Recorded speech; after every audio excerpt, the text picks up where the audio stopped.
if the stream is actually active right now. I am going... there we go. All right. And I'm going to copy this into Discord. There we go. All right. And I'm going to copy this into Discord. My sound, because that's me a few minutes past. All right, cool. So we have that. I'm going to scroll a little bit more down so I'm not distracted by the YouTube video. Cool. So, yeah, it doesn't look like anybody's in chat right now. That's cool. I'm going to get started. Welcome to the fourth lecture in our Games for Education course at Kent State University. Today we're going to look at some practical needs of a project and start talking about defining your transformational game. So, as I've covered in the course content, this represents a turn from switching to foundational theory concepts into production concepts. Not that we're not going to have theory from now on, but we're going to have theory really motivated by, actual game production. So what are our topics for today? Well, this one is, most of it's pulled from your transformational framework. It also includes elements of my own experiences in this field. And, it's a little bit of also where game ideas come from. So we're going to talk about the genesis of game ideas and some high-level concepts that I think will be really good to help you lay a groundwork for your game project. I think this will be especially good for, since this is happening around the time that you're starting to prepare your research papers. I think that'll be excellent for that. I'm not going to ask you to formally do a transformational framework until we get into the game development portion, but I think by answering a lot of these questions, you will get a leg up on helping to define your game and the problem and how you're going to approach the problem that you're trying to solve with your game. So let's dive in.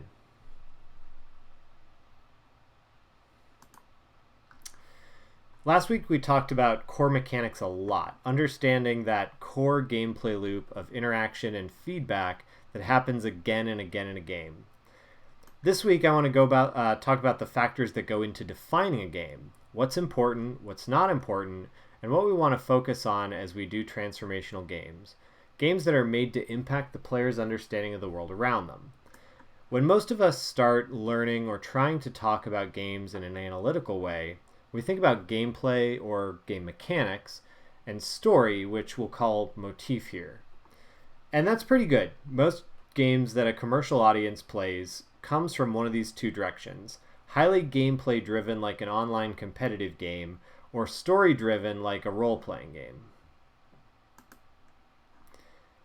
But, and please take my word on it here, spending time in game development has shown me that games come from a variety of places. This isn't a lecture where we go over all of these, and that, frankly, that's for another course, that's from another course. But an idea I want you to understand is that that's especially relevant to transformational games is that, like other games, player experience is central to this type of design.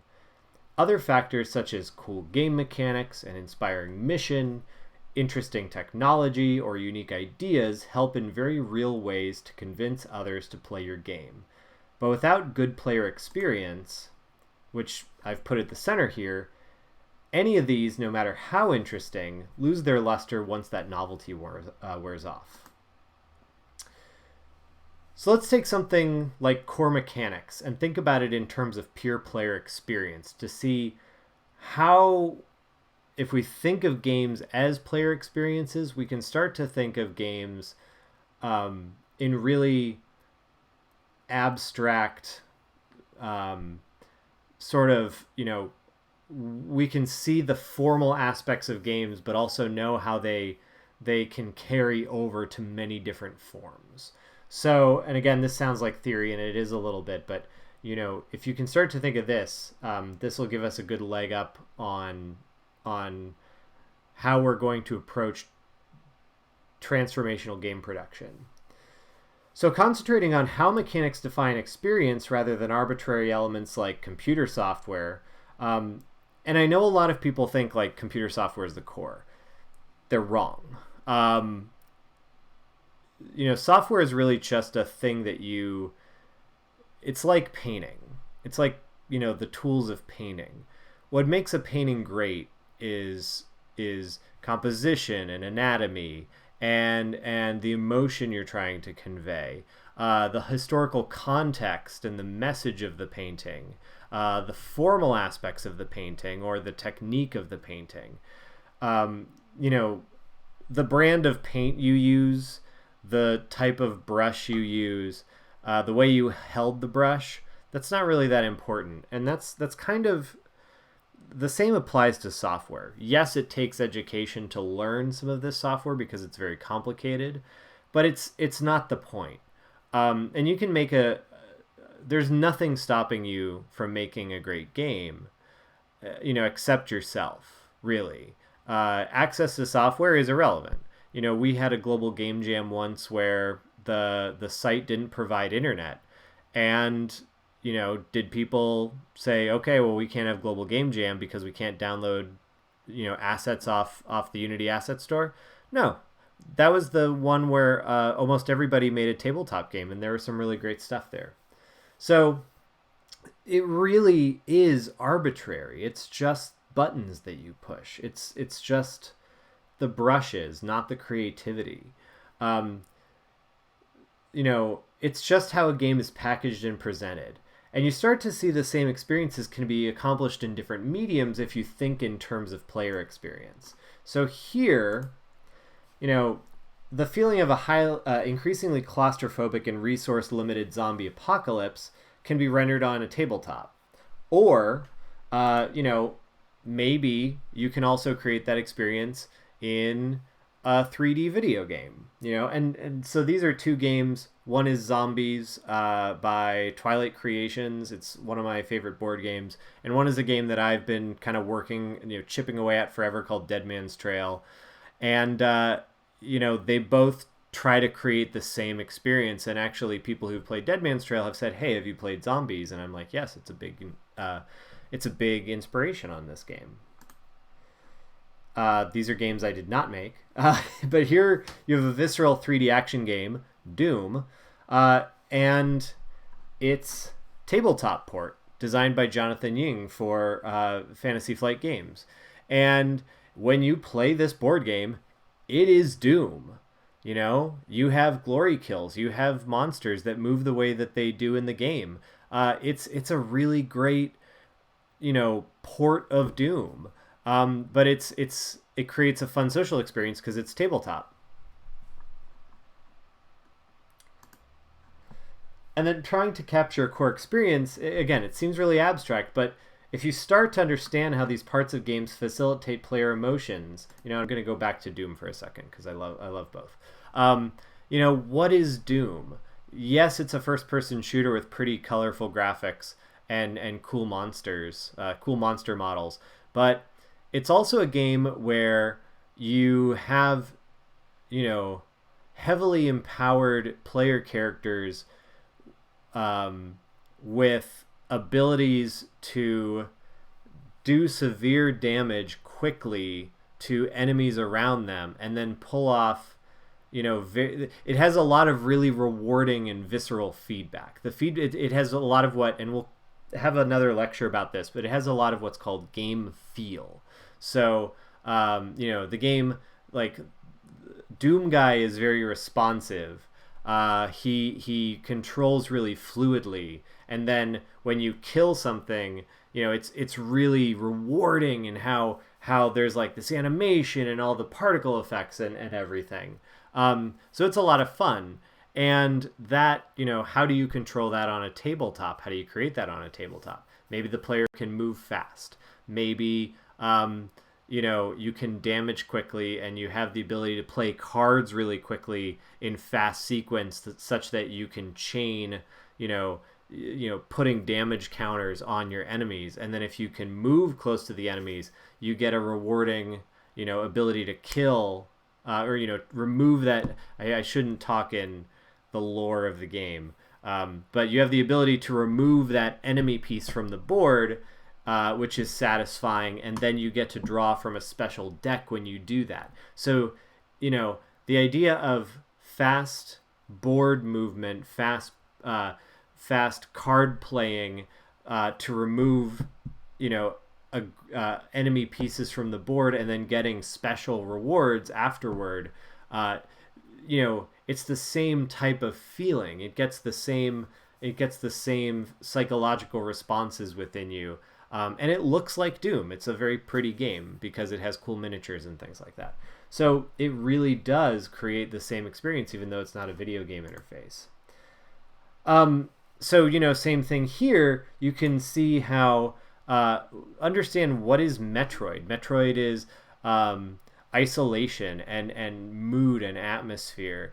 It's a player character who has only limited capabilities, overcoming the limited capabilities by gaining power-up items that help her move further and further into, like, a maze-like structure that you come out of. And then it's giant bosses that, again, are very visceral and fun to fight.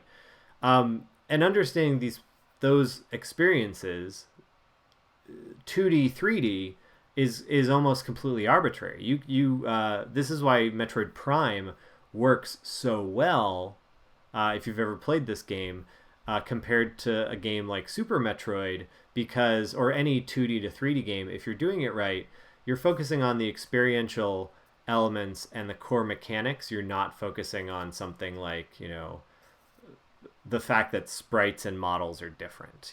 That's irrelevant. It's the gameplay that matters. It's the player experience. So why I wanted to talk about this, and it's not to harp on, tools and stuff like this. We're getting practical here. Player experience is in the center, and it's absolutely crucial to our big topic, which is the transformational framework. This is a foundational way to start speccing out your game production.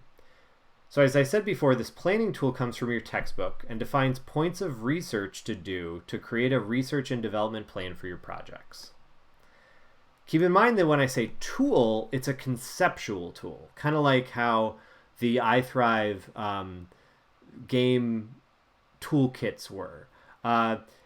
It's a set of rules that guides you towards information relevant to planning your ideas. It's not a tool like Photoshop or Unity. Later on, we're going to talk about game design documents. And a good game design document format, what it does is it asks, especially for a new game designer or a learning game designer, it asks them questions that they would not have thought of on their own. So in game development terms, for a game design document, nobody starts a game design like, man, I'm going to make this game and it's going to be so awesome. It's going to have an options screen. Like, wait till you see this options screen. You're going to be able to adjust brightness and contrast. No, nobody says that. That's not what this is. A good game design document asks you that so that while, yes, you're excited about the world and the lore and the characters and the design and the mechanics, but then you have to kind of like pump the brakes and be like, oh, shoot, what is that? Because we got to eventually make that. It's got to have that. So that's what this is. This is a tool that asks you, what if your player can't get to a computer? And you say, oh man, yeah, we got to think about that. That's what this is about. That's why it's a great tool, because it forces you to think in ways that you won't necessarily automatically think. And after you've done this enough, you will think that way, hopefully. So this is a set of elements that you should use to determine things about your project. And addressing these elements will help you define and plan your game. So I'm going to lean on, and if you've taken my game prototyping class, you've seen this before, but it's worth repeating, frankly, in every game design class that you ever take. I've thought about getting this cross-stitched so I can frame it on my office wall. But the role of the game designer is first and foremost to be an advocate for the player. The game designer must look at the world of games through the player's eyes. That's a quote from Tracy Fullerton, who heads up the USC game program. And she's taught a lot of famous game designers, such as the people from that game company who made Journey and Flower and wonderful games like that. But she has a book called The Game Design Workshop, which I've used in several courses before. And this is one of the first things that the book says. It's one of the foundational principles of the book. Players are central to nearly all the nodes on the framework. So if I can go back to the framework for a second, high-level purpose, audience and context, player transformation, the player's barriers to understanding the topic, those are all, and assessment plan, those are all things that are really centered on the player. And even domain concepts, expert resources, and prior works, they're focused on external research elements, but external research elements towards the goal of making a great player experience rather than just making it something that, serves some like research purpose alone. So, these are things that you need to take into account. And again, one of the things that I go back to a lot in these lectures is, yes, these apply for transformational games, but where can this apply to your careers as game designers outside of transformational games? Some of you will make these professionally, very likely. It's a great way to get into the game industry. Some of you may never make one of these again, and that's cool too, because it's not what everybody wants to do. But it's a good skill because it trains you to really think closely about players in such a way that will deeply affect how you think about designing for players, even when you are making something commercial. So, what we're going to do for this lecture is we're going to go through the questions. I'm taking a lot of these images from the textbook.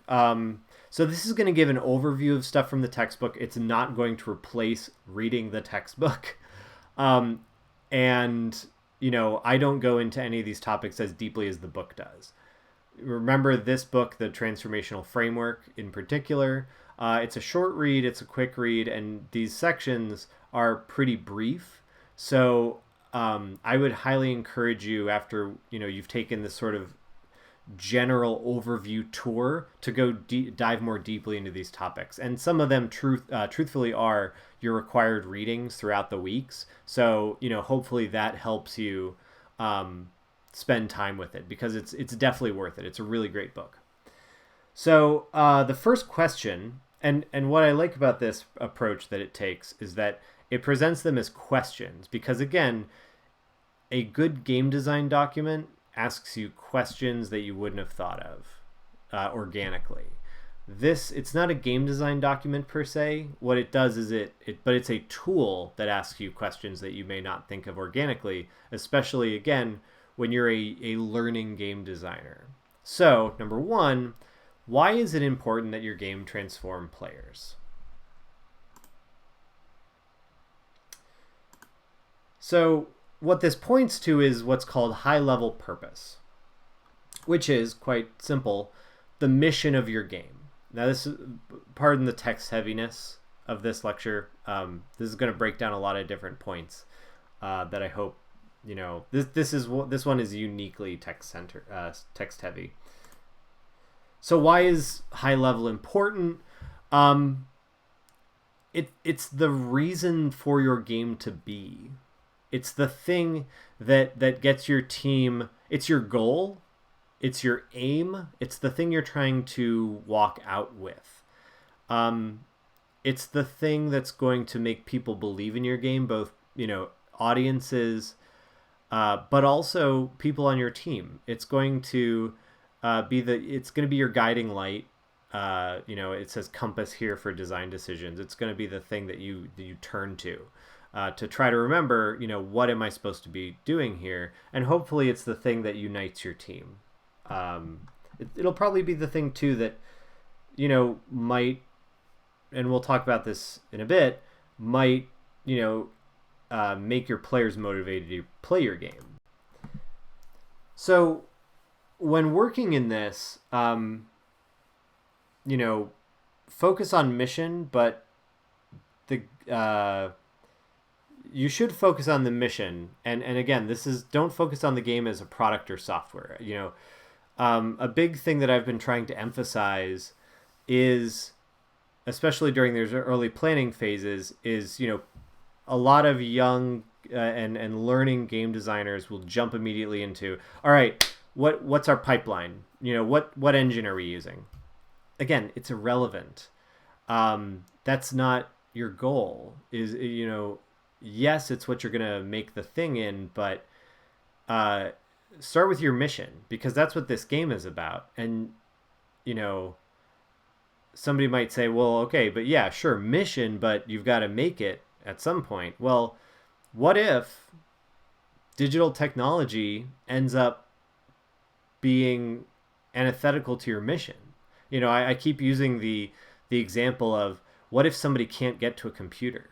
What if they live in a neighborhood where there is in a library, and they don't have enough money to have a computer? What if they're very remote? And how are you going to serve that audience with an Unreal game? It doesn't serve that audience, and then you failed your mission. So mission is super critical.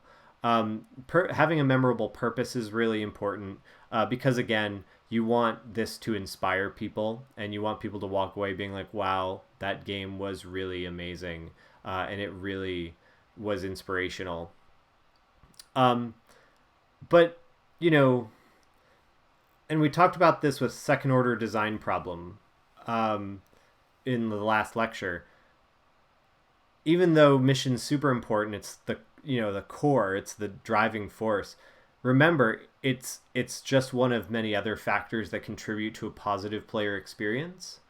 And don't be one of those people. And don't worry, I'm not going to show the Stanley Parable screenshot again. But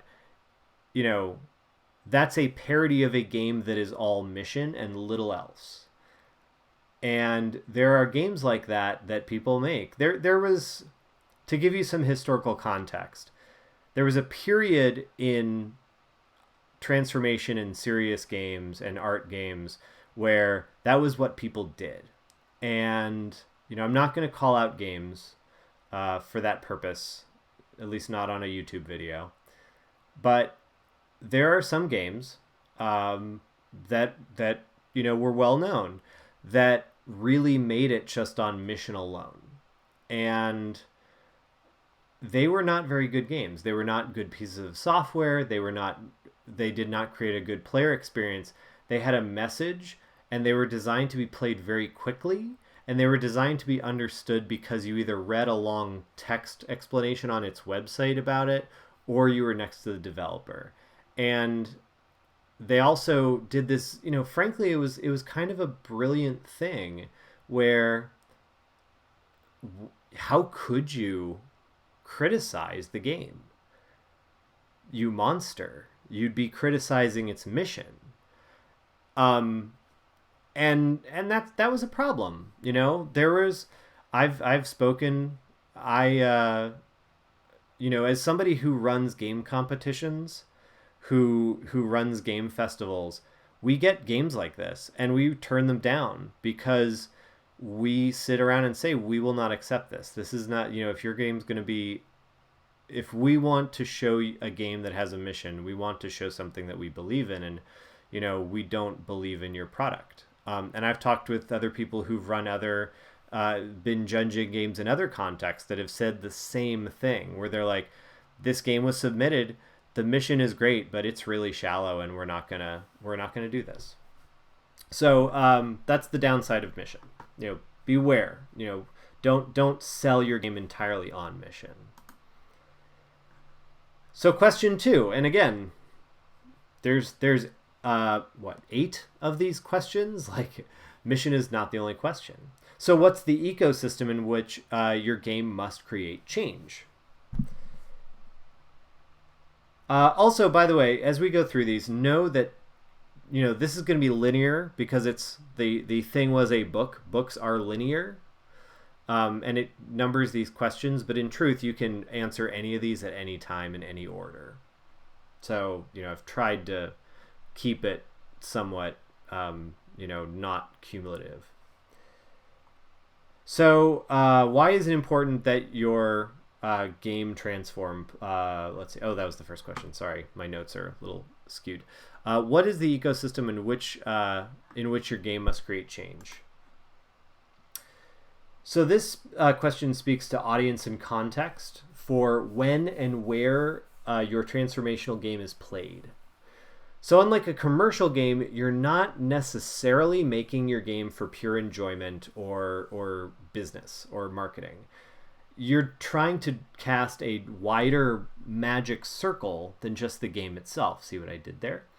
And in doing so, you need to think not only about who the game is for, and in like a marketing sense. You can't be like, oh, this game is for people 18 to 34, and because our studies have shown that they spend, X amount of time online. That's not what this is. This is thinking about who your audience is, why they're here to play your game, what they need to learn from your game, but also when, where, how are they going to play your game, what time, with what input device. These are really important because, and again, I keep using that example of if somebody can't get to a computer. Well, this is where that rubber hits the road. When you play a game at home, it's very different from playing an educational game in a classroom during a class period. So, think about who your game's being played by, where is it being played. I have friends who, I have a friend, Jerry Bellick. He makes like escape rooms. He makes art installation games that use, I think one of his newest ones at the time of this recording includes projector screens, things like that. And he makes games that have custom controllers and that have, custom hardware that he builds out of different types of devices. They're amazing. And where you play those games is a big part of his art. It's not that you're doing this on a couch. It's not that you're doing this on a phone. You are doing this, and the game creates a context around you. It is the magic circle of this game is the space in which you play it, or the way in which you use the hardware that you play it on. Things like that. So when you play a game, like, again, if you're making an educational game, easy one to think of is a classroom during class period. And that, has to do with today's case study game too. So in one mode, you're playing recreationally when you're in your living room. Another, you might play, and like when you're playing recreationally on the living room, you can play as long as you want when you're playing, a game for entertainment in your house. When in the classroom, you might play in short bursts. Maybe there's discussion peppered throughout. Maybe the game is on a tablet or a lab computer instead of a console or your gaming rig. The context is a distinct part of the gaming experience. And then, so commercial games, and these are some quotes from the book, commercial games are meant to appeal to an audience. Transformational games are meant to affect change in an audience. Again, the context, like the location and the setting in which a game is played really matters. It's sort of, you hear this all the time when people talk about our old arcade games. It's not just they're like, yeah, Pac-Man was great. I really liked Galaga. No, they talk about like, the grease on the joystick from the pizza, from like the bad pizza that was being served, and cigarette smoke in the air because it was the 80s, and the bad kids were smoking in the arcade, the bad older kids and stuff like that. You hear about these things, and then you hear about the social engagement of like the lineups of quarters on the machine, so people were reserving their spot, and then people watching somebody going for a high score. That's a player experience that's has a lot to do with context. And yes, Missile Command is also a great game, but it's all wrapped up in this broader social context that, like we talked about, it's the outside of the object interactivity. So some things to think about in terms of your audience. Okay. I know that all appeared suddenly. So really think about what state is your audience coming to your game from. Not physical state. I'm talking about like who is your player at the time that they're arriving at your game? What do they know? What do they not know? What's their educational level, gender, location, genre preferences? What are their ages? What's their socioeconomic status? Things like that. What is the transformational gap? I like this term a lot, so I made it bold. What knowledge or action is between your audience and your goals, your or their goals, that is going to be affected by this game? So what is their state compared to the state that you want them to be at when they play your game? One thing to think about is, do they want to be transformed? What's their transformational motivation? You know, not everybody's going to come to your game actually wanting to be transformed. Sometimes your game's job is to convince them of a thing that they don't want to be convinced of. You know, if your game is like, trying not to get into stuff here. But if your game is, about vaccines, taking vaccines, and some people don't want to hear about that, but you know what? That's what your game's about. So, you know, sometimes their motivation is that they don't want to be motivated. Sometimes their motivation, they don't have any a transformational motivation because they don't realize it's something they need to be motivated about. Maybe they're from an area where, maybe your game is about diversity and they come from a non-diverse area, so they don't think about that. This is how this motivation works. You won't often see people be anti-transformational game, but you might see people just not realize that there's a transformation to be made. Socioeconomic status, education, behavior economics. What does it mean? So what is their economic status? Things like that. What are the social elements of who they are and where they're from? Technology or physical access. Can they reach or operate your game? And I've talked a lot about like ability to actually get to a computer, but also, can your audience even operate a standard video game controller? Microsoft has done a lot to create controllers usable by people who can't operate a standard video game controller. And, if you go watch their video on it, you will cry. I can't remember what the controller's called, but, their accessible controller. But that's something to think about. In addition to, those social status elements. Cultural norms. Are you making a game for people of another culture? And you hear this a lot, where you have somebody making a transformational game, maybe to go to another country and talk about safe water use or something like that. if you're making a game for somebody from another place, is your game going, you need to look up, you need to understand, are elements of your game going to be offensive or unfamiliar because of their culture? Uh, you know, is there something else that this person is consuming? Is there related content, like a class or some other thing, that this game is boosting? Is this something that somebody can? I'm thinking about the game Duolingo right now, where if I'm taking a Spanish class,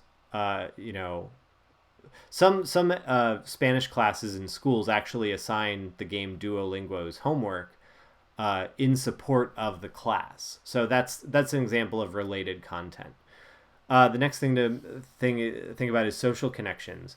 Who are in your players' social networks? Are there other people playing the game? Are there people that might affect their transformation in some way? So those are things you want to think about in terms of who your audience is, and then formalized structures. Where is the game played? Is it played within a school, within a program within a school? So there is like resources around them. That can have a lot to do with how your game is structured, because not all games are going to answer all problems, but if you make the game to be within a formalized structure, that can help enrich the game. Can be a point of entry that is then enriched with discussion and other activities. So these are all things to think about. And then the other thing too is, for projects like these, your audience may not be directly only your players. It might extend beyond the players. Sometimes you're actually even just selling to these people that aren't the actual players, parents, a client or a funding agency, or people who want a game to support their research, or districts and teachers who want to put your game in their classroom. So in some models for making these games, people buy or fund your game and then give the game to actual players to educate them. If they're like an organization that educates, they might contract you to make the game, and then they take the game, and then they have people play to educate, about their cause. That would be like if you have a organization that commissions your game. So that would be client or funder, researcher. And then there are concerns that each of these groups have that you can see in the textbook. But that's how these models work. Is sometimes, when you're making a commercial game, you care about the player only. But sometimes there are people beyond the player, like these. So when you're developing for an audience, try to build a profile of your typical game player, and then any other parties involved, and understand the factors that affect them. When you do so, you start to reveal a lot of things about your game, like should it be digital or non-digital? How long should it be? If it's a classroom game, it shouldn't be 50 hours, et cetera, et cetera. So these are already, you can start to make decisions about your game. I'm going to try to go really quickly. The next thing to ask yourself is how players should be affected by your game. So it comes down to what kinds of observable effects your game can have on players. Think of these like learning objectives, those bullet points that are at the beginning of your syllabi that you receive. You may not know this. Those are actually something that are really, they take a long time to design. We actually have to use a tool called Bloom's taxonomy, that are a set of skills and verbs that affect learning. So, see, psst, all of your classes have these. And they take us time to actually type out. And we have to submit them as formal processes. So, think of that in terms of your game. What are the learning objectives of your game?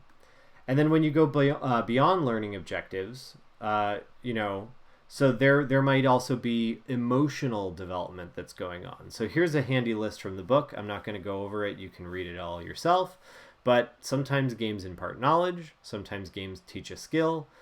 uh, sometimes you're making maybe a medical game and you're using the game to educate about something that will affect the player's body, like medicine or treatments. Maybe the game changes their feelings about things. That's disposition. Maybe it gives them an experience. It changes their personal story. Maybe it incentivizes different behaviors or gives them a different set of beliefs. Like, again, environmental game. You are maybe building you are helping people believe in the benefits of conservation, or maybe you're building a social game that builds relationships between the players, um, and things like that. So identity, sense of self has changed, society, the world around the player has changed. Maybe, and again, you can read through some of those. A good transformation, I like this graphic a lot. When you write out your transformation and when you document these things on your own project, center them on how the player will transform because of your game. Make them reasonable. Remember, you're not going to fix the entire problem with your game. You won't totally change a person, but you may start a conversation or get them to think further, or you may be making this again for a context that includes other elements like group discussion, like teaching. And you should always frame final goals against the initial state of your players. So again, the initial state is how they're coming to the game, and then the transformation state is how they have changed since then. So you always be comparing the two. Question 4. Why aren't my players already transformed? Why do we need to even do this? Well, because there's barriers in the way. They're the core of the problem you're trying to solve. So, take for example, so let's say, you decide to make a game about combating obesity. And the game is about, don't eat so much fast food. So maybe the community you're addressing eats a lot of fast food. So you're like, okay, well, we're going to make a game about eating fruits and vegetables, like those that you'd find at the grocery store. But what if you went to that community and you talked to people and they said, yeah, I would love a salad. Where would I get it? And then you do more research and then you realize maybe the problem isn't that the community needs to be educated on eating habits. What if the problem is that, they live in what's called a food desert? And a food desert is, it's a community where residents in the community lack cars to get to someplace like a grocery store, or maybe grocery stores are not walkable to their neighborhood. So what they're essentially left with is other what's around them for food. Maybe it is just McDonald's. So if you're making your game and you realize that, then you say to yourself, that's not the problem at all. They don't need to be educated about eating. They need to be educated on how to be able to find out, like, get these resources. And what that turns into in terms of game development is through your research, and again, this is why research is important, you found the actual problem under the problem you thought you were trying to solve. You've identified a gap in support. It's one thing to say, eat better. It's another to say, well, they can't eat better. And what can we do to fix that? Because that's the real problem. But in terms of your game design, that's actually the catalyst for game ideas. Because you say to yourself, well, I was going to make a game that told you to eat a salad, but what if instead we made a game that taught you how to, set up and maintain like an urban farm or a community co-op to grow fruits and vegetables and healthy foods within the community. So that's what the game really needs to be about, is those techniques. So this is an example of like how you would identify barriers in support. When you think you're trying to make one game, you actually learn you have to make another, and then you implement it. So again, really cool diagram. Look at it in the book. But things that can become barriers. Motivation. People may not be, it may not seem to be worth doing. Working out. Motivation could be a big problem there. Relevance. It doesn't apply to their everyday life. Social norms. Maybe maybe their community will ostracize them for certain behaviors. And I know that seems crazy. Or I shouldn't use the word crazy. I know it seems shocking, but that happens in a lot of communities. Maybe becoming educated is seen as you are anti the community around you, and that's something you have to deal with. Access, again, it's gated. Money, time, distance, ability. It's difficult. It's out of the realm of possibility for the person, so you need to help them through the gameplay, practice a skill. Same thing with complexity. Maybe it's overwhelming. It's unfamiliar. And you see this a lot when you are dealing with, teaching software to older learners. Ability, complexity, and unfamiliarity are big hurdles. Maybe you have to fight misconceptions about the thing. Maybe you have to fight, false information or rumors about something. And then, you have to fight good old-fashioned fear. So research is especially key in this step, because part of dealing with very sensitive areas like these, like barriers, is that you never want to make assumptions that end up turning off, at best turning off, or at worst actively offending your audience. Talk to members of a community, find sources, find articles, and so on. Remember that you're not going to fix every barrier in your game. No game is perfect. And again, by trying to fix too many barriers, you're just going to overscope. But, you can address a few really big ones and start conversations about others through your work. So question 5, the next question is for you to ask yourself, let's see, what is essential to include in the game to transform your players?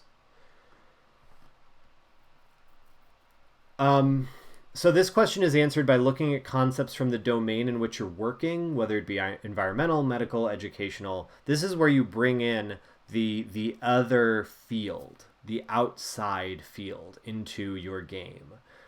So when thinking about this type of design, I think about this quote from one of my architecture professors, or paraphrase, because it was 10 years ago. I don't really, at the time of this recording, so I don't remember the exact wording, but I do remember him saying something to the effect of, because I was in architecture school, my favorite thing about being an architect is that if I'm doing, for example, a hospital project, I get to learn about doctors and what they do during their day and how to make it easier.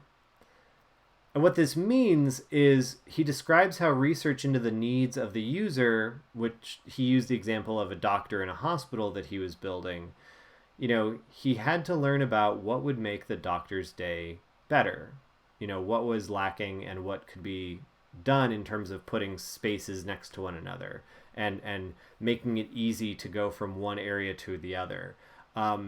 Those little things affect the user experience of that piece of architecture, but also, in learning about the field outside, you get to learn about what are best practices within that field that are going to create an effective transformational experience. So it's a lot like that. You get to learn about something that you would never learn about through games like this. And again, through lots of other types of games, but this is super direct. So that's what domain concepts are all about, subject matter of your game, and especially external subject matter. The domain concepts are also the knowledge and best practices from that other field that you're trying to affect with your games. Again, medical, environmental, educational, so forth. You're not So maybe not just how to do something, but how to do it more effectively. Again, it's best practices. It's not you learning how to make the procedures of the game, but maybe how to create rules of a game to make the player embody the best procedures. So this is another catalyst for design, but you should be careful. The complexity or number of concepts that you put into, of domain concepts that you put into your game increases the scope of your game. If you make a game that does everything, it's going to be huge and it's going to cost hundreds of thousands of dollars. But so it's also going to take you a long time. You also make in making something really complex, you'd make something that's really hard to play, and you have to learn to you either have to learn to design around really tough play, and we're going to play a game later in the semester called Immune Defense that took really difficult concepts and actually designed them and presented them such that they became understandable. But the game was based on something very difficult. There's a lot of serious games that the core isn't really that hard, but can still be very effective unless you try to add everything. So, Immune Defense it's a glorious outlier because it actually succeeds in this thing I'm telling you not to do. But for now, avoid it. But definitely learn how, when we get to that game, learn how it did it, because it's an amazing game.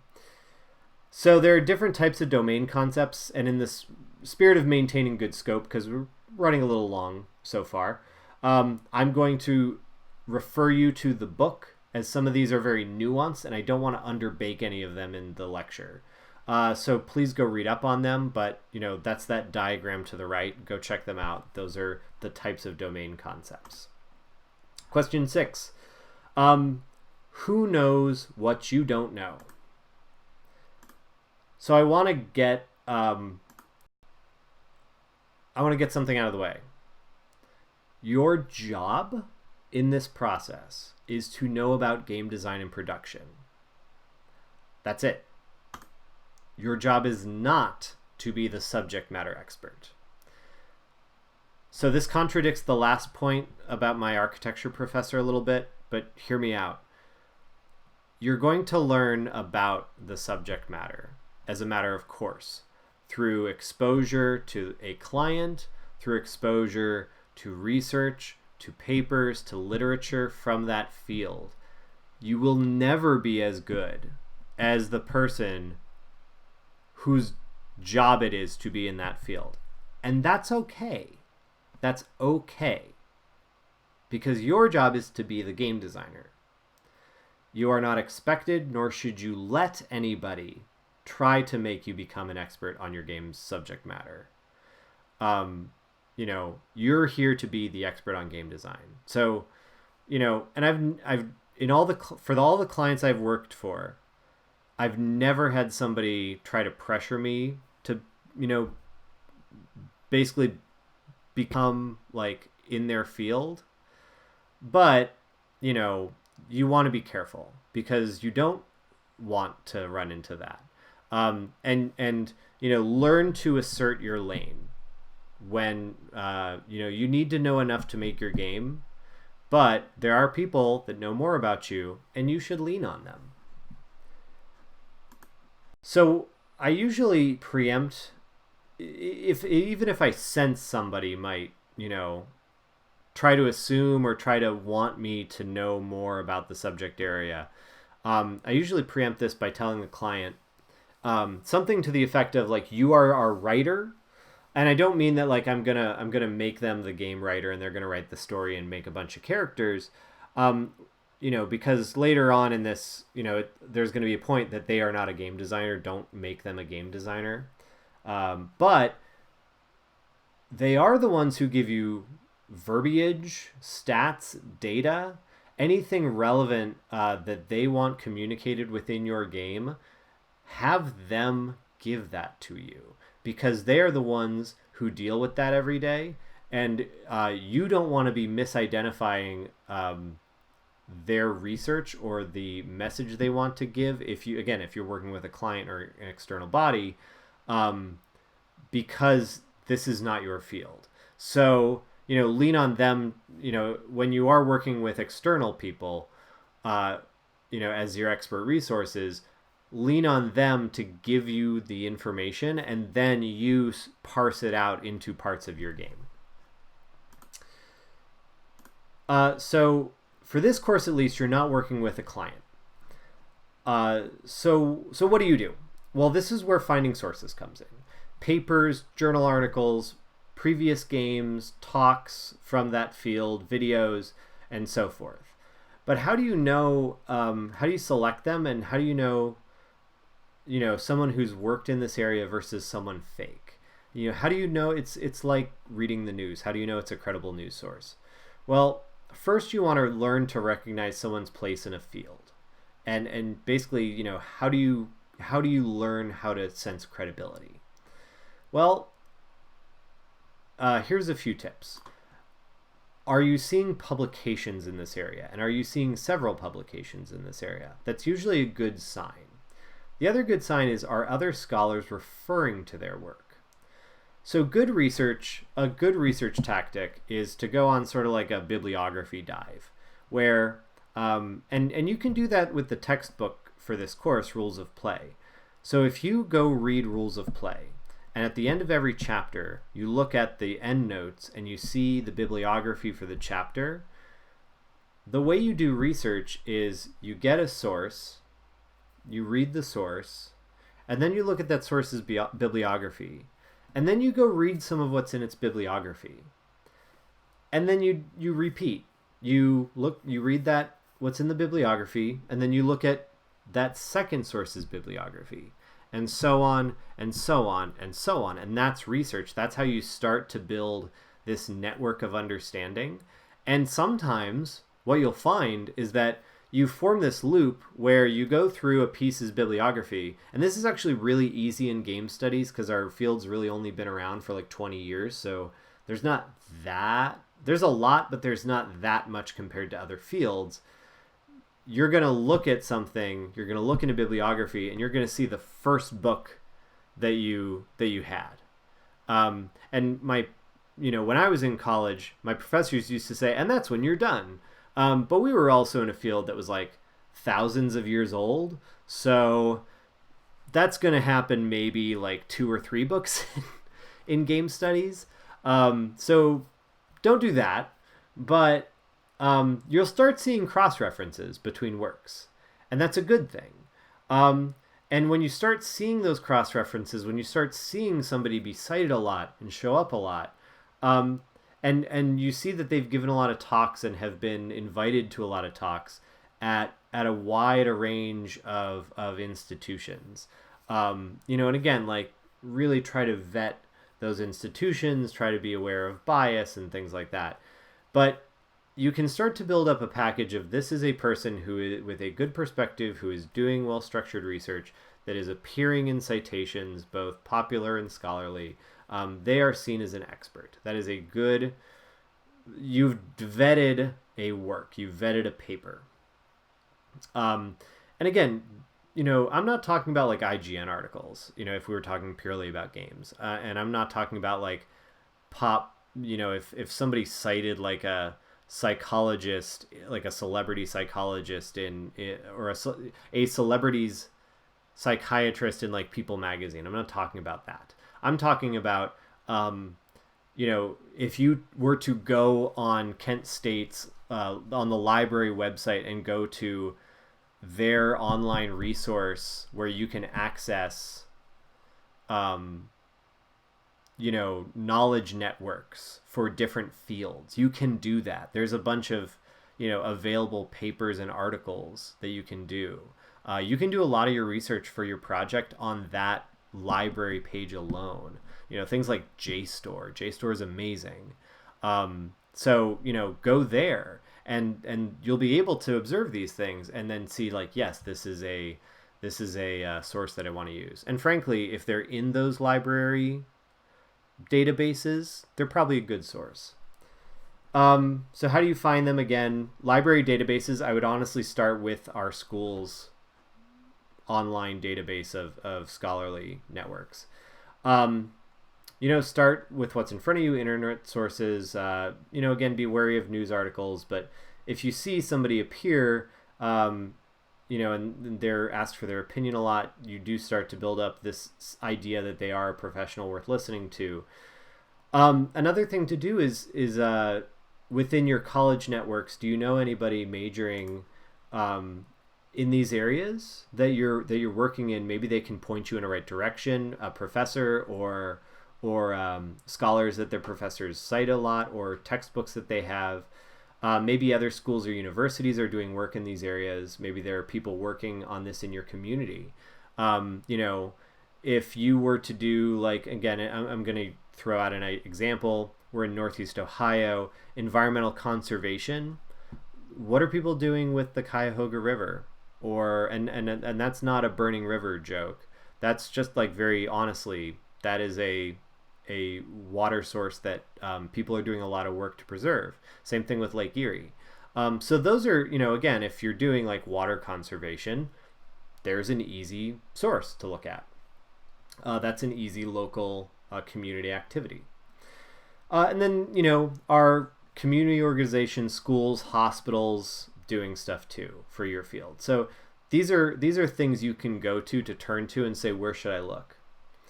Um, the same thing of, and this applies to the real world too. I'm using a lot of terms based on the fact that this video is made for undergraduate students. But when you get in the real world, this is what you're going to do. You're going to go to your peers who might know more about something like this than you, and you're going to say, what should I look at? Who should I talk to? And you'll network, and then those networks will grow, and then you'll learn to look for these sources on your own, and this will become very familiar to you. You'll just be working with like professional networks, and then someday you might seek these people, these actual authors of these sources, but in a very real capacity where they get involved. So this is, we're going back to the situation where these people might be a client or some other role on your project, and that can take very different roles. One of them, could be the consultant. They're not really on your team, but they might just be, a voice of reason, very once in a while, to someone who actively reviews your work. So somebody who like checks off on your work, like, yes, this is relevant, this is well constructed for your field, all the way to somebody who's actually on the team. And again, not shown here on this list, is a client. Client is a mix of a partner in that sometimes they do produce things, i.e., like I said before, give me the verbiage and we'll put it in the game. Verbiage and we'll put it in the game. And then sometimes, the client is also paying for it. They're paying for the game. So that's another whole relationship there. And okay, there's the box. If you ever do work with clients or subject matter experts, here are some tips. Learn to talk to people not in game speak. So show not tell, because it's easy for us to be like, oh yeah, I did some stuff on the, some of the procedural generation elements of the game. That doesn't mean a whole lot to people who are not involved in technology or games. So show them what that means. Have something concrete to show. So again, avoid non-visual prototypes. So again, oh, I worked on the procedural generation system.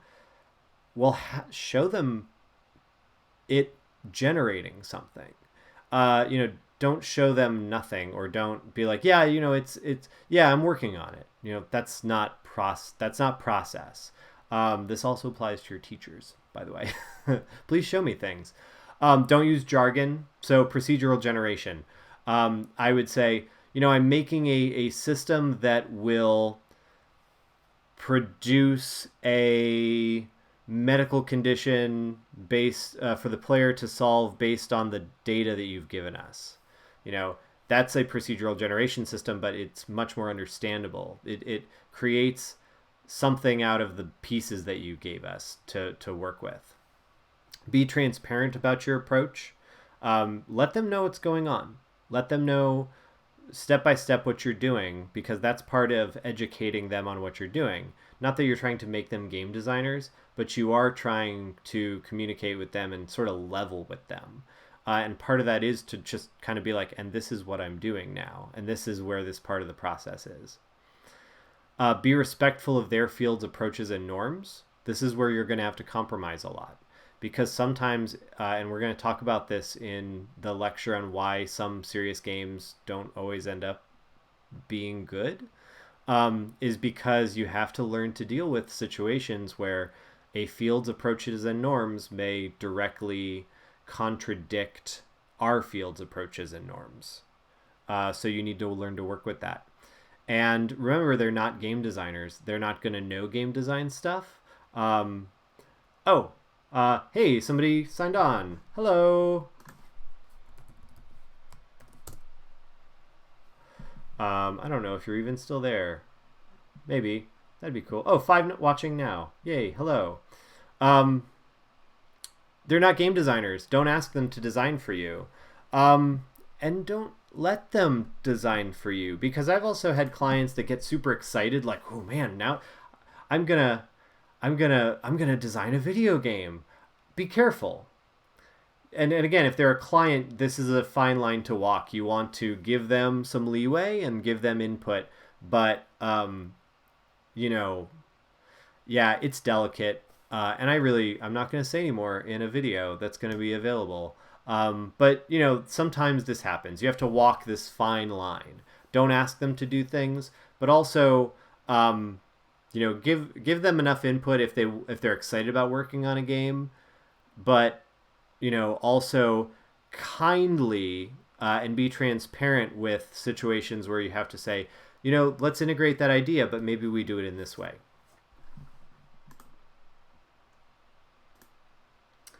Question 7, what can you learn from what others have done?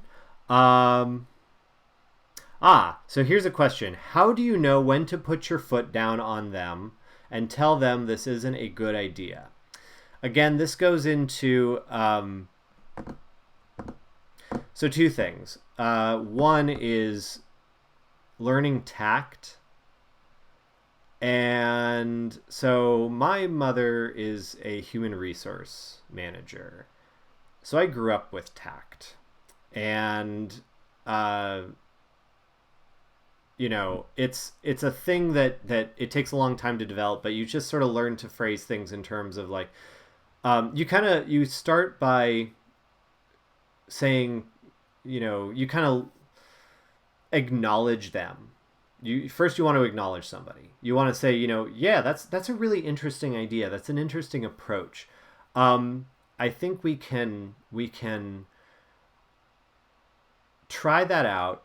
I think it's a possibility. I think, my concerns are this, but I think it's something we can take into consideration. And again, without directly responding to an idea, it's hard to give like more specific language. But the other thing that I tend to do is I will lean on playtesting. And I do this in game design anyway, because everything is theory until you playtest it. Everything is theoretically a good idea until you playtest it. So I kind of follow that same rule when I am dealing with clients where the idea might not be a good one. Okay, so one example that comes to mind is, we were working on an assessment game once, and the idea that it was an action game, and the idea that the player could lose because of reaction based, failing in reaction based interactions would hurt their assessment, the things that they wanted to assess. So we had to kind of sit down and say, to maintain the game feel of this, not game feel, but like the feel of it being a game in this product, it really should have these elements, but we can minimize we want it to be there, but we want to minimize the, I guess, punishment for it. So it's not like you're going to die and then restart the level. You would die and then just kind of reappear in the same state. But just as like to kind of make you feel like, oh, I'm playing a video game. And then then what we did is we kind of split the assessment up into specific areas of the level where you wouldn't die, because the assessment challenges had to be designed around non-reactionary mechanics. They had to be more like puzzle solving and problem solving. So we eliminated the enemies and the reaction portions, and then we, highlighted the other mechanics that were more environmental puzzle solving based. So that's kind of where you do it, but you have to sort of like state your case, but listen to their case, because and in these cases they're paying for it, so they've got you there on it. So it's tact and compromise. Okay, so that was a great question. So what can you learn from what others have done? Sorry, this is a longer one, but this is like kind of a full one. We are kind of walking through a textbook. So a few questions about, again, what can you learn from what others? Well, would you become a chef without learning how to taste and appreciate food? Could you become an architect without seeing buildings or learning how to appreciate buildings? Because anybody can see a building, but can you see a building? Can you appreciate the arts of different cultures? Structures of different cultures, different forms. Learning how to read these works. Could you do this without understanding materials and what they do and what they structurally don't do? Could you do that? No. So, you probably don't want to make transformational games, or really any games, without looking at previous works in the field, commercial or transformational, and whether they've dealt with your subject matter or not. So, screwed up animations on some of these. So this is the section on prior works.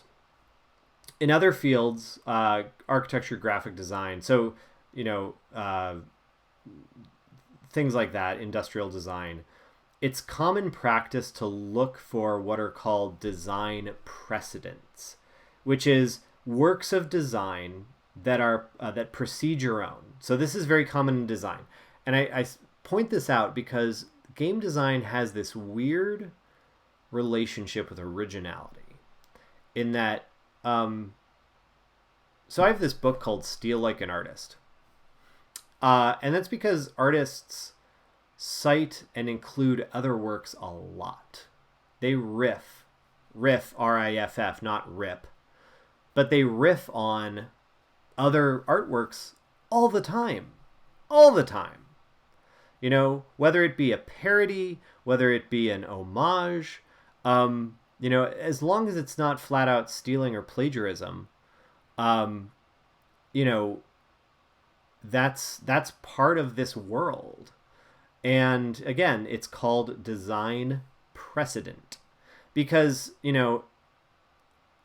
I talk about, I talked in an earlier lecture about don't just reskin a famous game with a transformational theme and call it a day. But part of my own design process is to look at games that I think could have some mechanics that could influence the current design problem that I've set up for myself, or my transformational design problem. And I kind of put those game mechanics in a blender and I hit puree for a little while, and then I just kind of see what comes out, and then I test it. And what ends up happening is I start to solve problems with that design. I start to like hook up pieces of different games together, and I see what works and what doesn't. And it's funny because a lot of times what worked in a certain social context for the game that maybe influenced you doesn't work for you. It doesn't fly. For no reason. for no good reason. It just doesn't work for you. So you fix it. So you start fixing and testing and fixing and testing and fixing and testing. And then suddenly you have a game that's very different. But you started with that kernel of another idea, but it led you down a different path that maybe it let somebody else. Because, your players, your context, your subject matter, whatever. But that's how I use design precedents in game design. So these are inspirations. You reference them in solving your own problem. Your project becomes unique. And frankly, I'm gonna give you a little look behind the curtain here. In a lab I used to work in, we used to have this out a lot over design precedent, whether we should even refer to commercial games at all. So on one hand, I remember working with people who thought that if you used any, and they would refer to them as gamer references, and I would refer to them as like kind of how I showed a screenshot of Super Metroid. Not all of you have played Super Metroid. I understand that. Usually if I talk about Metroid in a way that you need to know about it, or I would say Metroid, a game where you are a character in a large maze and you expand the movement capabilities of that character as a mechanism to leave the maze. That's Metroid. That's a elevator pitch of Metroid. Donkey Kong. You are a character trying to climb to the top of a skyscraper to save your girlfriend from a monkey that hurls barrels down at you. Donkey Kong. So that's but there were people that were really afraid of the baggage of games, of video games, right? So they were like, you can't use gamer references because that would exclude designers who are not traditional gamers and who wanted, because we served an audience that they wanted to learn game design so they can they weren't gamers, but they worked for companies that wanted to use serious games and gamification. And another place I actually worked, game references were strictly forbidden. Somebody felt that talking about a game in front of clients that would make them not take us seriously if we talked about popular games too much. So and it sounds silly, but these are things that in this area I've actually dealt with. Not to turn anybody off of this area, but I want you to understand the relationship with previous works and how to use previous works in a constructive way. And I want you to think about the attitude that you have towards previous works, because I see it a lot in college classrooms, actually, where somebody says, I'll be like, oh, have you ever played this game? And then they'll be like, that's for nerds. And I'm like, you're majoring in game design. That's over. That's irrelevant for you. So here's my firmly held belief. This is your professional discipline, and it will be treated as such by you and by others. You cannot and should not be judged for engaging in it. To do your best work, you must actively engage and be current with the works of your peers, aka the rest of the game industry. They are your peers. They are not just your heroes. I mean, many of them are your heroes, but they're also people that, again, remember, you are in the game industry. By it being in this class, you are in the game industry. If you're not a gamer, that's okay. I know not everybody is a gamer. When I say stay current, I don't mean rack up hours in, again, remember I'm recording this in 2019, but, maybe somebody's watching this in 2023. So insert name of popular online game from when you watch this video. You don't have to rack up hours in that, insert popular video game name here. But it does mean that it is your responsibility to keep an eye on the state of the field via industry news sites, paying attention to industry trends, communicating with peers via, social media, following people, staying current with what is and is not happening within companies. In the way that you would in any other field. You've just kind of like, if you're in entertainment, if you're working in LA in movie studios, you'd read Variety. So, with games, I know you were gonna say Fortnite. Somebody writes, and yes, that was what I had written down. Then I was like, again, remember, this will be seen in the future. I don't know what'll be current then, but yes, I was gonna say Fortnite. But watch videos of current works.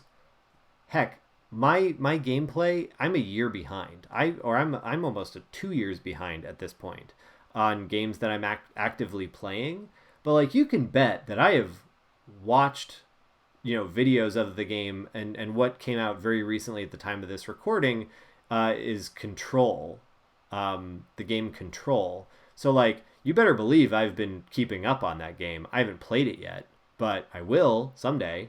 So every game has something that will make you a better designer, but you need to pay attention to them. And I realize, this audience that I'm teaching doesn't need a lot of that convincing, but, I want you to be comfortable with playing any and every game, because this is, whether you are a serious games person who doesn't want to tip their toe into games, or whether you're a person who's a young person working in, living in young people's social circles, where people might judge you negatively because you play Dungeons and Dragons.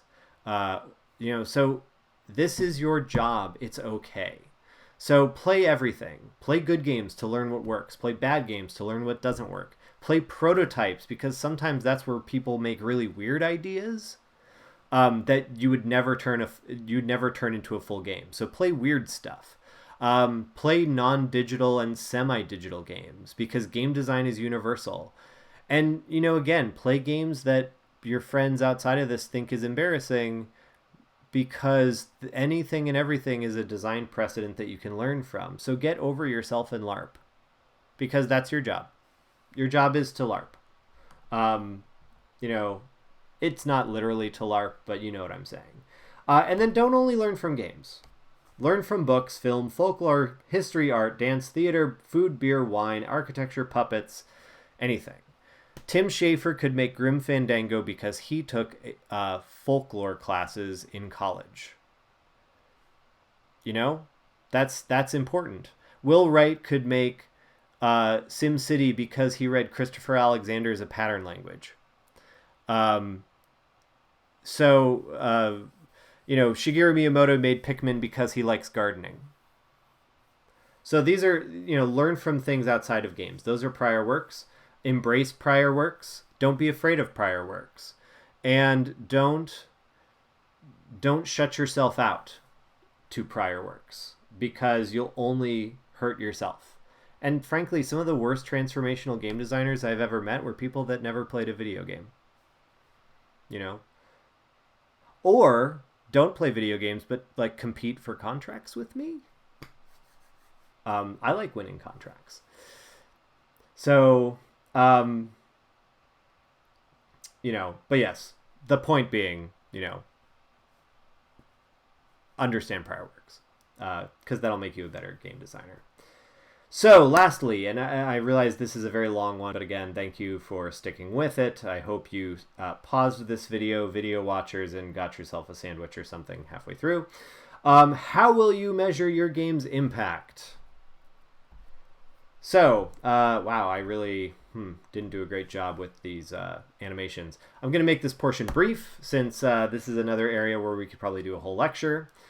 The thing I want you to take from this overview is that in planning your game, you should also plan for how you will measure and present its effectiveness. Because again, you're transforming. How are you going to be aware of that transformation? The reasons to do this include having this data for when you develop the game, or having... Sorry. My notes have a really oddly... What was I thinking when I wrote that? Um,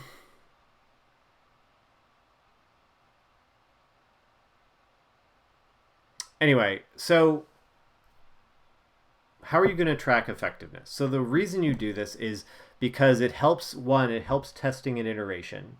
So if you can measure your game's effectiveness, um, this helps you if you test it and the person didn't come out with the transformation that you wanted with your prototype, you'd ask why, you try to figure out why, and then you'd make design changes to figure out like how could you make that transformation hit better. Um, it helps you design feedback to help players track their transformation. So, you know, understanding what success is supposed to look like and be measured with helps you decide like where do I put my particle effects? Where do I put my good sound effects that are like happy and rewarding? Um, and then, the other reason it helps is the big one. If you plan how you are going to gather the data of the transformation, there you go. You have documentation of the impact of your game, which shows the effectiveness of your game, which means you did the thing that this class is about. So track data. How do you do that? You can make the game track data. So the way you gather this data, it depends on your game. I can't give you a recipe because it depends on your game and your purpose. Some games can track progress via in-game assessments or themselves require knowledge acquisition to beat. So again, if it's an educational game, knowledge acquisition becomes, the thing that the challenges you have to beat are demonstrating you have the knowledge, right? That's an educational game. That's how they work. So that's in-game data gathering and assessment. Others you can test outside. You can do before and after surveys. So questionnaires that say, how do you feel about this now? Or how do you feel about this? Play the game. Now how do you feel about this? Kind of things. And then really just observation. So, if you were trying to make a game that encouraged people in a certain area that had problem with litter, if you're making a game to encourage people to not litter, you can, this will sound weird, you can observe the trash can, you could observe how much trash is around before and after you made your game and people played your game. You could observe trash cans to see how much is getting thrown away, or recycle bins or things like that. So that's ways that you could observe the environment and see, these people who played my game showed that X, Y, and Z. So you can start to track those things through different ways. And, we'll go through that project by project. So, case study. We're going to make it quick. The Oregon Trail. I was really excited for this one. This is perhaps the most famous educational game of all time.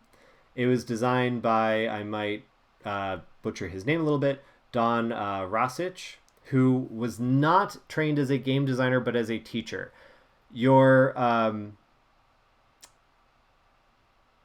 One of your resources for this week is his GDC talk, his classic game postmortem of Oregon Trail.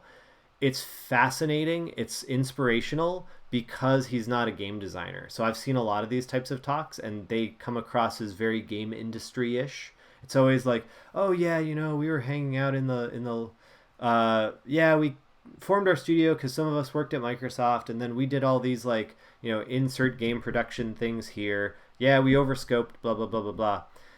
No, this guy's talking as a teacher, and it's like a breath of fresh air of a talk. It's fantastic. So go watch that. It's in the education resources for this, this for the week 4 material, which at the time of this recording isn't available yet, but it'll be available. It'll tick over in a few days. But he wanted to design a game to teach his students about the period of Western expansion in the United States. In 1971, he released a game that would be played it was on a a teletype computer. So you'd put in your input, and then it would process it, and then it would give you a piece of paper with like, what do you do next kind of scenarios. So it went back and forth between the player and the and the computer, and it was stored on the this was all in Minnesota, where they have a rich history with educational technology. So Minnesota is kind of like the center of educational games. At the time of this recording, and it has been for some time. So they were using their digital technology up there in the early 70s to make this game. It was sort of a role playing thing. Well, it was eventually turned into a computer game, ported to home computers, and became a mainstay in elementary school classrooms. In my own school, we had Oregon Trail Deluxe, which was the 1992 edition. And, I remember playing this a lot because we'd have computer lab, and that's where you learned like Microsoft Office software like Word and Excel. But once you finished what you were doing, you could, you had a few games you could play, and one of them was Oregon Trail. So we all got really good at Oregon Trail, and that's what Oregon Trail Deluxe looks like. So let's look at how this game might be analyzed according to the transformational framework. It's so this is it being used as an analysis tool. Most generative tools, most ideation tools, you're going to hear me use that word a lot. Ideation means coming up with ideas. Most ideation tools are great also as analytical tools. So we're going to use that in this way right now.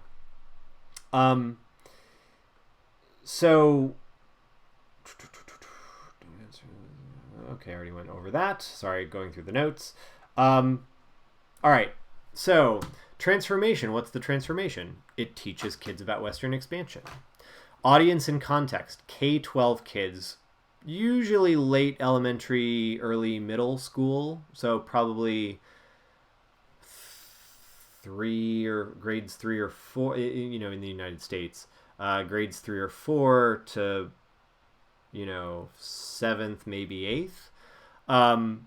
Learning in classrooms, so usually played in a classroom. You can get this at home.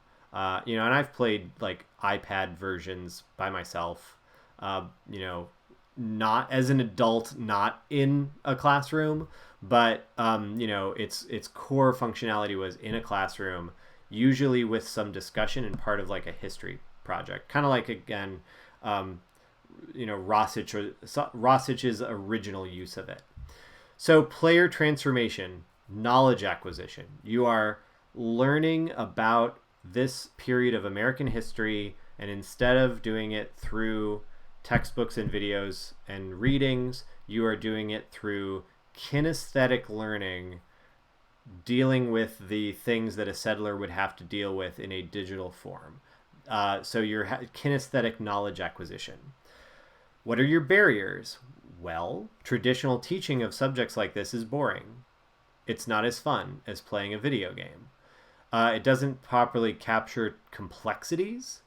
So it's one thing to read people got dysentery. It's another thing to have to deal with the ramifications of even like a digital state of the concept of dysentery, and have your score in the game be at risk. And then, have a memorable line like "you have died of dysentery," which is now on everything from Target card games to T-shirts to, et cetera, et cetera, et cetera. So, this is not boring. And it lets you interact with the complexities of an issue and the nuances of a survival scenario in a way that just reading about it wouldn't. Domain concepts. You're pulling from factual history, so you're looking at a history textbook, and then potentially like other resources that teachers would use, other educational resources you could research about the history of this period, and then frankly you're using teaching procedures. One thing that I think is funny about this class is that I've been doing a lot of talking about being a teacher, and I've been I think exposing a lot of the domain concepts of building these classes to you, the students. I talked earlier today about learning objectives. things that you wouldn't normally notice on a syllabus, but it's stuff that we actually have to like plan with like kind of a lot of effort. Um, and then same thing, like in the last lecture, I talked about the framework that I use for teaching is called constructivism. Um, so it's these kind of domain concepts that go into a game like this, and actually I use those domain concepts in most games I make. So these are things that those procedures. That's how teaching procedures become game design. Is we think about the way we teach, we think about the way we impart knowledge, and in a commercial game that goes into how do you build a tutorial, and how do you teach a player to play your game. In a transformational game, it's that, but also how do you use the game to teach the knowledge, that is the part of the transformation. Expert resources, history texts. For a game like this, you're working with history books and other museum materials and things like that. Prior works, so this is actually one area where this assessment falls flat, and through no fault of its own. This just, the original being made in 1971, there would not really be prior works. The best you would maybe get are like play-by-mail strategy games, diplomacy and things like that. But but we could probably safely assume that a lot of this just was created not out of thin air. Again, if you watch that GDC talk, which again, it's one of the best GDC talks I've ever seen, and I've seen a lot of them. Um, there was a lot of effort that went into it, but there wasn't a lot of design precedent at the time, which is cool because it made a really unique game. But later versions, if you look at this, you can see where maybe it starts to take cues from, especially this version that I have pictured here, resource management sims, like maybe something like Civilization, for the interface and how you deal with managing all these resources in this type of strategy game. And then the assessment in this game is in game by correctly using and planning your travel and using your resources and making good decisions, not fording the river. You are assessed. Success is your assessment. But again, if you imagine this being used as an actual tool in a classroom during a lesson, you could play this game and then perhaps have this is going to sound not as fun. You could play this game and then take a quiz. You could play this game and have a class discussion. You could play this game and do homework. Again, from a student's perspective, that sounds awful. But from a teacher's perspective, that's an easily observable way to rate the effectiveness of a game like this. Because you could have somebody do a reading about the Oregon Trail, give them a quiz, have them play the Oregon Trail, give them the same quiz, and compare the results.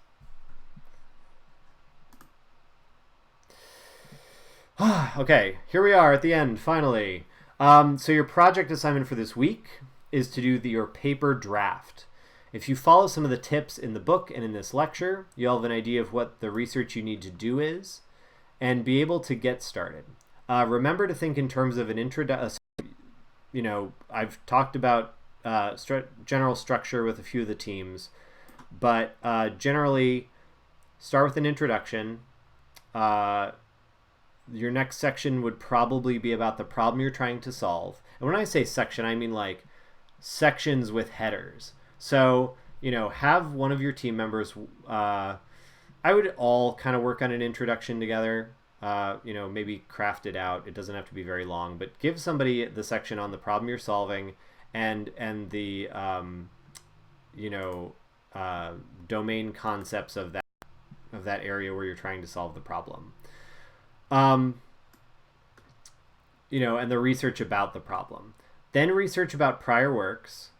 Lay out your groundwork of like games that you might pull from that you think would potentially address this, whether they have mechanics that could address it, or whether it be that there are previous games who have addressed these issues that you're dealing with, then some sections synthesizing all of these sources. So this is where you're going to do comparative studies. So, if you have if you're looking at a bunch of games and you say these games are ones that we've identified as effectively handling teaching math, you'd say, here's all the things that they did the same, and we feel that those are keys to their success. So you start comparing, you start seeing areas where they're the same, areas where they're different, and that turns into, we believe that a good course of action would be to include these mechanics and not include those mechanics, because the successful games had these mechanics and did not, and avoided these mechanics. So you see, that's how you do some comparative analysis. That's a really good thing to do in a paper like this. Same thing with we have noticed that neighborhoods with this problem have these factors, and so on and so forth. Remember, go back to Food Island. Obesity also occurs rampantly in neighborhoods where there are not access to grocery stores with healthy fruits and vegetables, things like that. So finally, then you'll propose the game. You kind of you go through the synthesis, and then that's going to give you a section where it's this is what we are proposing. And you want to, be relatively detailed insofar as that's your initial plan that you've constructed and tested nothing of. But that's your sort of and here's what we're going to do. And then, a conclusion, saying, kind of finishing up and saying okay, and then here's how we believe it'll save the world. And then, the forum assignment is in at least 50 words. Respond to, describe the mechanics and rules of an educational game you've played so far. Again, pull from past experiences or play one of the ones that we've used as a case study or ones that we will use as a case study, because remember, they're all linked in the syllabus already. So go play one of those too. If you haven't played one since, the before time, the long, long ago. So describe interactions, not story. Remember, don't think in theme. I want you to think in mechanics. I want you to separate mechanics from theme. So you wouldn't say something like the settlers move west along the Oregon Trail.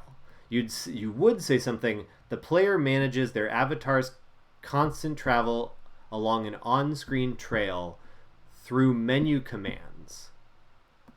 That's describing the mechanisms of Oregon Trail.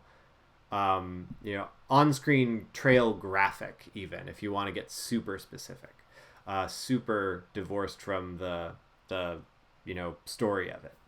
But I want you to think in those terms, not in terms of you're moving west along the Oregon Trail, because that you're not. You're a little graphic on a digital interface. So describe how those mechanics. Remember, you're talking in mechanics. Embody rhetorical or educational content from the domains that the game is about, whether it be educational, environmental, medical. So it's how are the mechanics of the Oregon Trail teaching the history of the Oregon Trail? How are they directly interacting with the domains? Or, if you want to do some digging, talk about education. Talk about how education works. Talk about kinesthetic learning and Montessori method and things like that. Talk about the constructivism of you failed. Why did you fail? I'm going to go try again to not fail. And then maybe you get a little farther and a little farther. And then what seems to be the transformational mission of the game? So try, look at the game and be what do I think this game is about? And then say, do you believe, based on your analysis, that it succeeds or not? And that's it. Whew, that was a big one. I think I don't want to. I think that was the biggest lecture we will likely have. Thank you, This would be a two-parter if this were a live one. So I hope you let yourself get a break in the middle somewhere. Thank you for the people who've actually watched this in person and suffered through it with me. But thank you for watching. I hope you got something out of that. I hope it was helpful.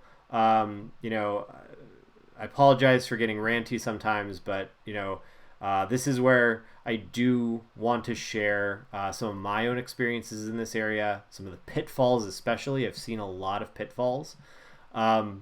And so I hope you're getting a lot out of that, and I hope you feel that I hope you feel that you're well prepared to take on, again, this really tough area of game development. So thank you for watching. I'm gonna go get a glass of water because my voice is giving out. But thanks for watching and have a good one.